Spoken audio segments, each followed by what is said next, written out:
All right, we're just checking backlash on this thing right now. Oh yeah, we got cracked ramp plate, broken in quite a few pieces, teeth gone. Yeah, you can see I'm wiggling that. You can see that's broken. So unfortunately, the giveaway truck, the rear end is smoked. I mean, it's bad. It's not like it's exploded yet, but if I keep driving on it, it's going to eventually grenade itself internally. So I'm going to show you guys that here in this video, and it's not even fair for me to give this truck away unless I fix it. So I'm actually going to make the long haul all the way to Wisconsin, 6 hours away, actually a little bit more than that from where I live. I'm going to bring this to Kodiak Truck where they do driveline repair. They build hundreds of Allison transmissions, rear ends, transfer cases, front differentials. They know what they're doing. They've been in the business for over 30 years, but it's pretty exciting because I haven't had Mark on the channel in I think like 2 years. So stay tuned, watch till the end. This is going to be pretty awesome. A lot of work, a lot of time, a lot of effort is going to be put into this video. So do me a favor and hit the like button for me. But stay tuned, keep watching, because this is going to add some value. Because if you own a pickup truck, you need to make sure you check this, because who knows, you may be in the same predicament that I'm in. You may actually learn something on this video. It might educate you. Of course, one more thing before we get started. The last week of the giveaway is now, and to celebrate that, 10 times entries are applied to every single order. So every $1 spent on the website is actually 10 times entries. It's going to be automatically applied at checkout. If you don't know, we're giving away an 06 built LBZ Duramax. I'm shutting this contest down May 12th at midnight. You don't have another opportunity to win this truck, but you never know. I might be handing the keys to you. So head over to the website. I'll leave that link in the comments below as well as the description. Not only that, it's a great excuse to buy truck parts because that's what we sell on the website as well. So here's the thing, I didn't reveal this to you guys, and I'm gonna fess up to it now. Most YouTubers won't. However, when I put the Banks cover on, I noticed that that ram plate was flat out cracked, and I didn't tell you guys because I didn't have time to drive 6-7 hours to Wisconsin over here at the shop to document this. So that's why I'm here now. And if we don't get a handle on this, it could be catastrophic. So we'll talk about that here in a second, but I'm going to show you guys the carnage. So this should be pretty clean fluid here.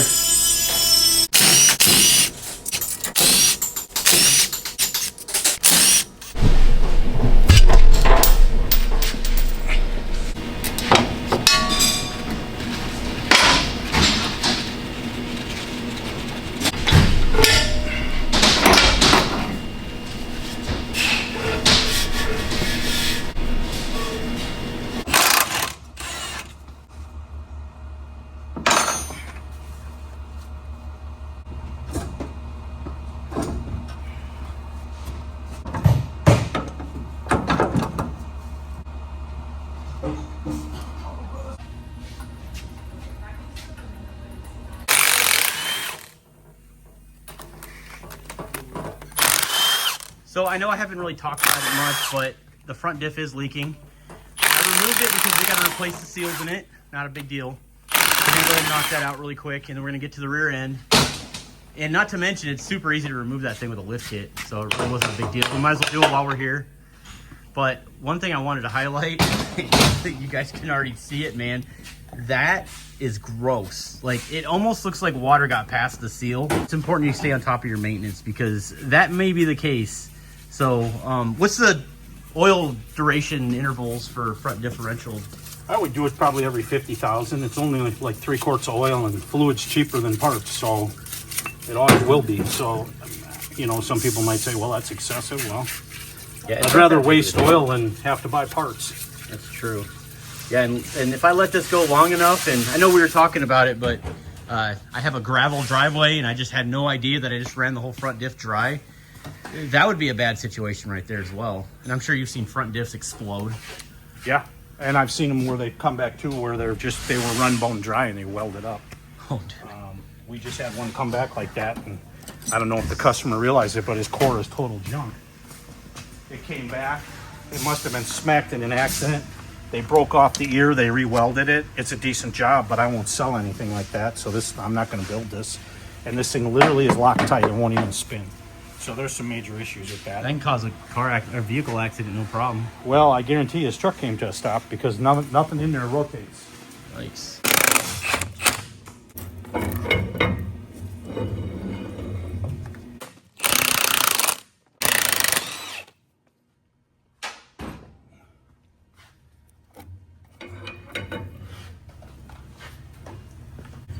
All right, we're just checking backlash on this thing right now. Oh yeah, we got cracked ramp plate, broken in quite a few pieces, teeth gone. Yeah, you can see I'm wiggling that. You can see that's broken. Here's another chunk broken out. Also, it's broke on both sides. Oh yeah, when they break, they just disintegrate. Oh man, so that was just bound to just explode eventually. Yep. So probably if we can spin this gear, the teeth are going to be missing off of it on one side. When it turns, what it does is it turns the ramp plate if it's all in one piece, and the two articulate out from each other, and that's what locks the posi up, and it swings this gear out, and everything locks up. And it's GM's claim to fame. I'm not a big fan of it. They work as long as you don't beat the snot out of them too hard, but as you can see, that one's been handed a worse life. Right there, it's not grabbing anything. So that's what we call one wheel peel. Oh yeah. Do a burnout. Yep. So I would imagine a lot of people's rear ends probably look like that if they have older trucks. They just don't know about it until they actually inspect it. Yeah. Oh man, that could be you guys. That could be you. Not trying to freak you out, but it's possible. We'll get this thing out of here. We'll clean everything up. We'll inspect the pinion cavity. We'll fish up in there, make sure there's no metal particles up in there. And we'll be able to feel the pinion bearings by themselves once we get the carrier out. See what we all got.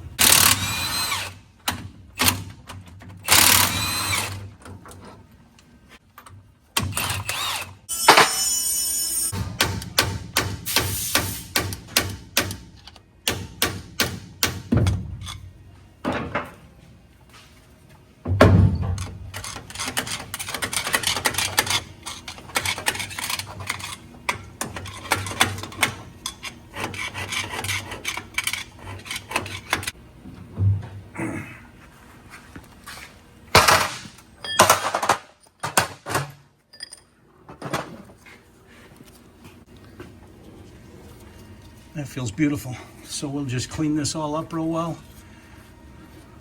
Really don't have that much extra stuff going on here. A little bit of goo.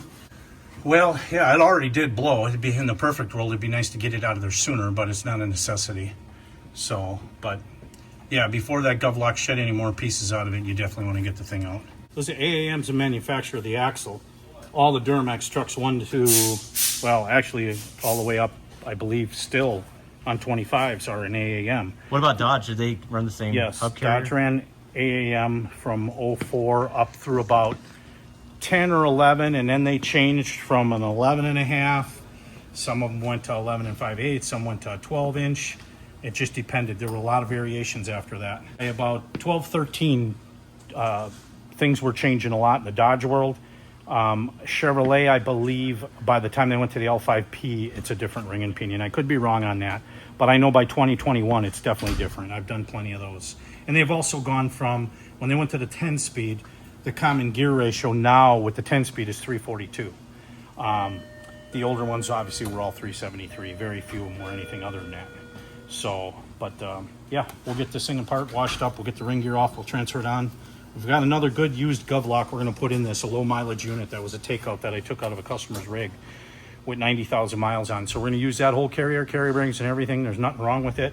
And we'll show you that one once we get everything switched over, washed up, and ready to go.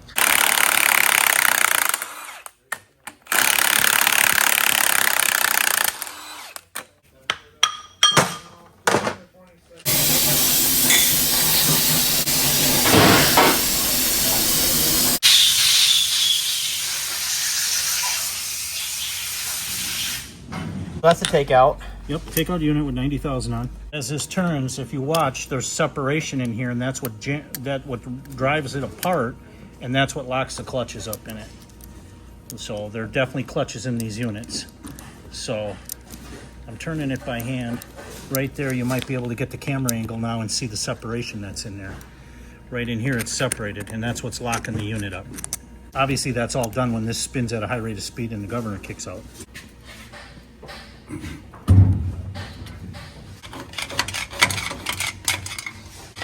I'm just going to bring these in till I can start feeling the backlash and where I'm at, and then I'll adjust accordingly. Right there, you can actually hear it right there. So I'm going to snug that up a hair, but we're still not tight on this side. So it's just a series of going back and forth till you think you're close. And then we'll put the squeeze play on these when we get closer.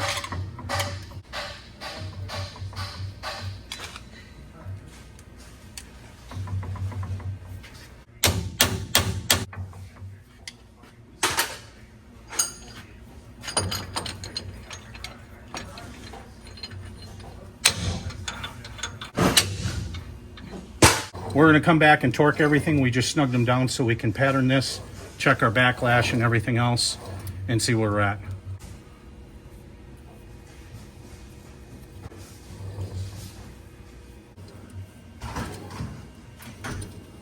We're going to open this up here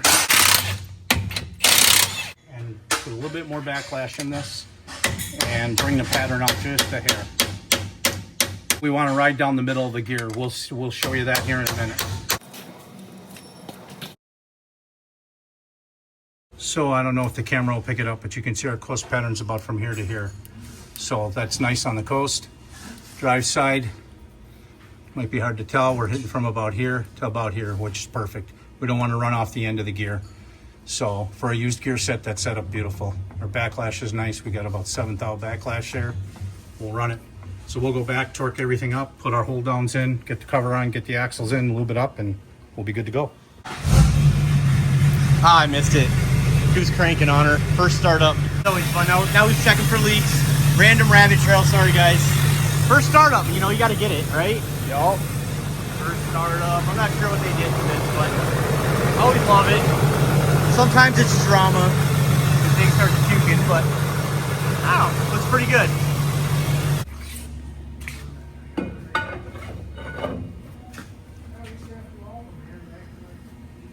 Look at that, Josh. You lubricated your wheels. Yeah, I pulled the cardboard out to clean Way the too soon. surface up. And yeah, that happened. Yep. That's all right. If you want the truck, I'll just leave that there. I won't even clean it. It won't rust. I'm kidding. Well, while he's setting the axle shaft, of course you guys saw there, we got everything patterned out. Everything looks good. He already torqued the bolts down. And after that, we're gonna go ahead and just kind of put the icing on top, which of course is the rear diff cover. The Banks rear diff cover. I cleaned that back up. And you know, on a side note here, one thing I do like about, one of the biggest reasons why I like these rear diff covers is the sight glass. I wish every rear diff cover had one, because it's really nice to know where your level is. Usually it's gonna be about half. That's how you kind of know. Also, it shows you the color of it too, because it could be completely black. You'd have no clue. So again, I wish they would incorporate those on everything, but you know, it is what it is. They do it on air compressors though.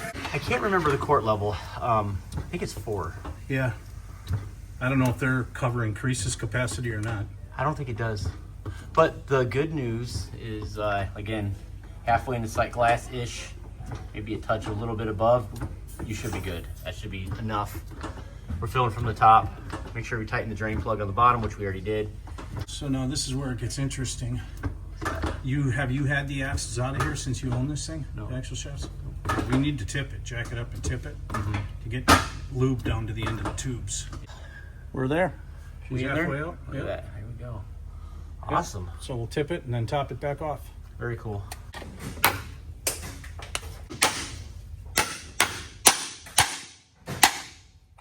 Yeah, I blinked and you're already done. Okay, all right. There we go.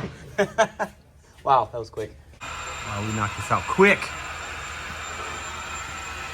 Day's already over, but I mean, for what it is, it's pretty impressive. Rear end's done. Front diff's done. Did a few little other odds and ends off camera. But not bad whatsoever. Whew. All right, so I'm gonna pull it off and start tilting the axle, and then and then we'll go ahead and take it on its test drive. All right, so now that we're done, we're gonna do a smoky burnout on the 4-post hoist. Do it. What? Nothing.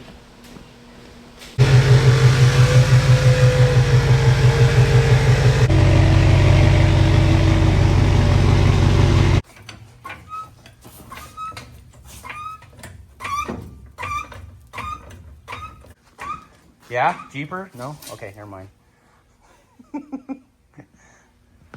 All right, we'll leave it sit there for a hot minute, lower it back down, and then Do the top other it off again, and then reverse and do the other side.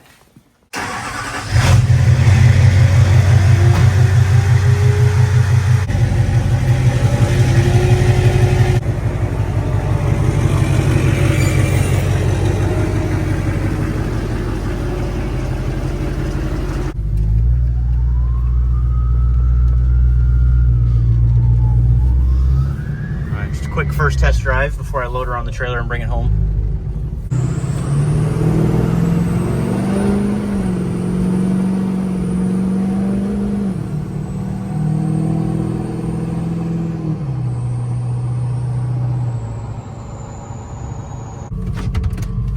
right, so test drive over with. Drove it for about 35 minutes to 40 minutes or so. We are done. It's done. I need to get back to the shop, button this thing up a little bit more. But overall, other than just the cracked ramp plate, definitely worth the takeout unit and putting it to good use, because that's a really good unit. Yep. But overall, I mean, what do you think about the truck? Just seeing it in person. I know sometimes you see it in videos. Yeah, no, I'm amazed how nice the truck drives straight and everything else, and handles nice, accelerates nice. And it's decent. I like it. I'm excited, man, to finally finish this up. But man, I'll trade you a big red dually. Just kidding.